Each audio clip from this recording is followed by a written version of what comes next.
Hello, and welcome to episode 7 in the Disciplining and Discipling Like Jesus video series, where we will be learning the 12 practical ways to discipline and disciple our children like Jesus. If you would like a brief overview of this series, check out part 8 from the Gospel-Based Parenting playlist, which answers the question, how does Jesus discipline? I'll go ahead and put a link below in the description. These are the 12 ways that Jesus disciplined or taught his disciples. And these are the 12 ways that we can also practice true biblical discipline with our own disciples, our children. Today, we will be learning how we can extend grace to our children and to ourselves. For the law was given through Moses. Grace and truth came through Jesus Christ. John 1:17.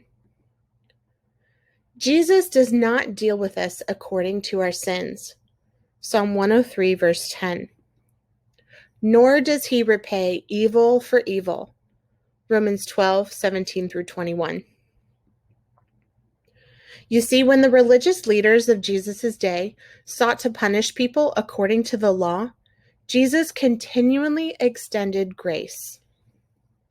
Check out John 8, 1 through 11, John 4, verses 1 through 42, Matthew 9, 2, or Romans 5:10. A lot of people confuse mercy and grace. Mercy is when you don't get something that you do deserve, like a punishment for a crime. Grace is when you do get something that you don't deserve, like that time that someone paid my parking ticket for me.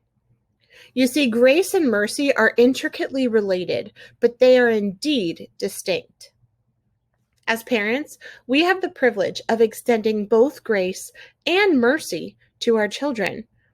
When our children fail, we can show mercy by not punishing them, and we can show grace by blessing them and giving them another chance. Now, grace does not mean that we are supposed to ignore sin. Instead, grace acknowledges and forgives sin while it redeems and restores the sinner. The Bible teaches us that the punishment for sin is death. But Jesus has already paid the punishment for our sins when he died on the cross.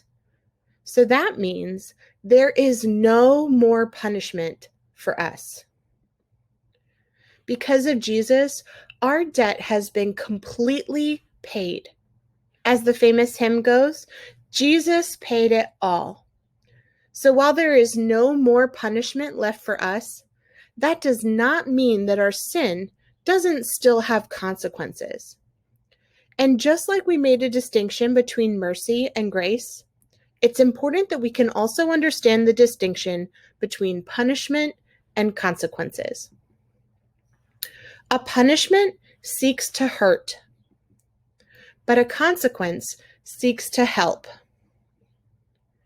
A punishment is contrived. It's something that the parent does to their child.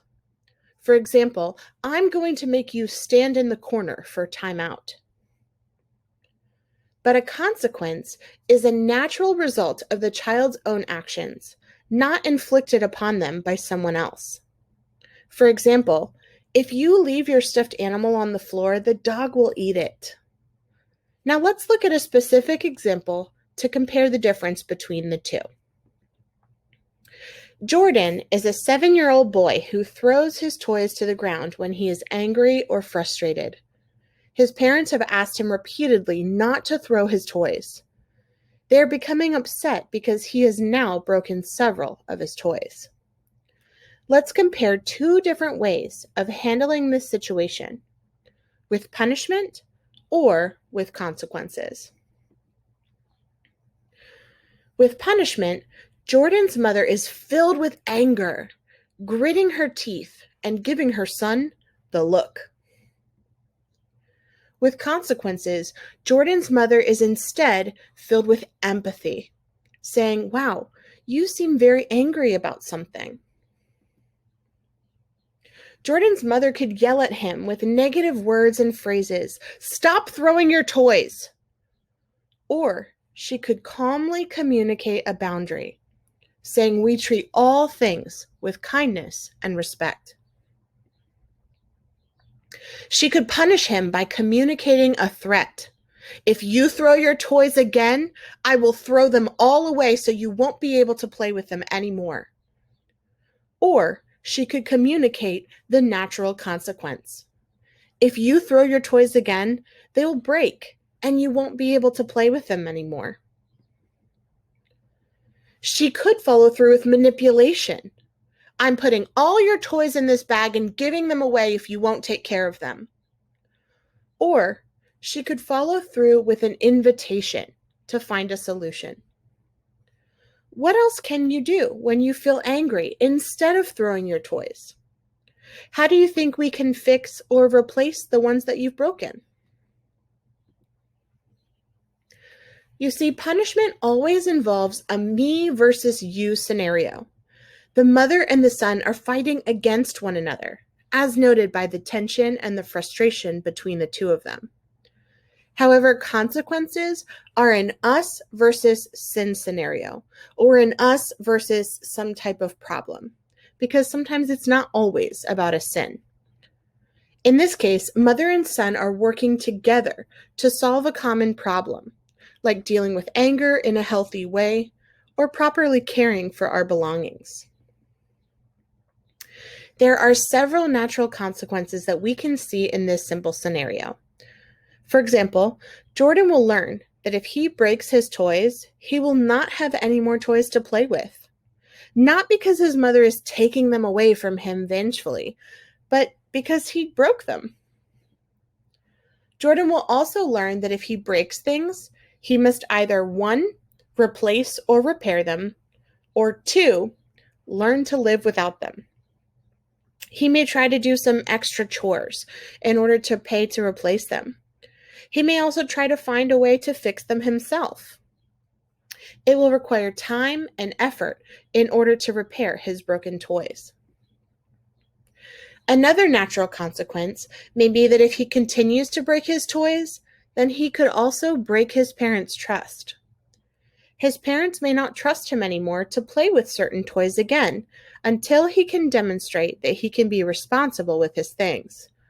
So as a result, they may not buy expensive toys for him for a while. Not in a mean, vindictive way, but as a cause and effect. All of these natural consequences are valuable life lessons to learn. By focusing on disciplining our children with natural consequences instead of with punishment, we are teaching our children to be accountable for their actions, while also emphasizing the fact that our role as parents is not to punish them for past sins that Jesus has already paid for, but instead to help prepare them for the future with compassion and kindness. And this concludes part 7 in the Disciplining and Discipling Like Jesus video series. Please leave a comment sharing one way that you plan to extend grace to your children and to yourself this week. Be sure to check out part 8, where we will be learning to discipline or teach our children through rebuking. This video series is based on my book, Gospel-Based Parenting, which is available for purchase on Amazon.com. You can also download a copy of my book from my website, www.peacefulworldschoolers.com. Every chapter includes a list of reflection and application questions that are meant to inspire discussions between you and your spouse, your small group, or even your church. These discussions are so important and will help you to reflect on your own personal experiences, analyze your own biases or preconceived ideas, and apply biblical truths in a way that will transform your family as you live out the gospel of Jesus Christ. And if you have enjoyed this series so far, please like this video and subscribe to my YouTube channel so that you'll be able to continue to receive updates on my latest videos.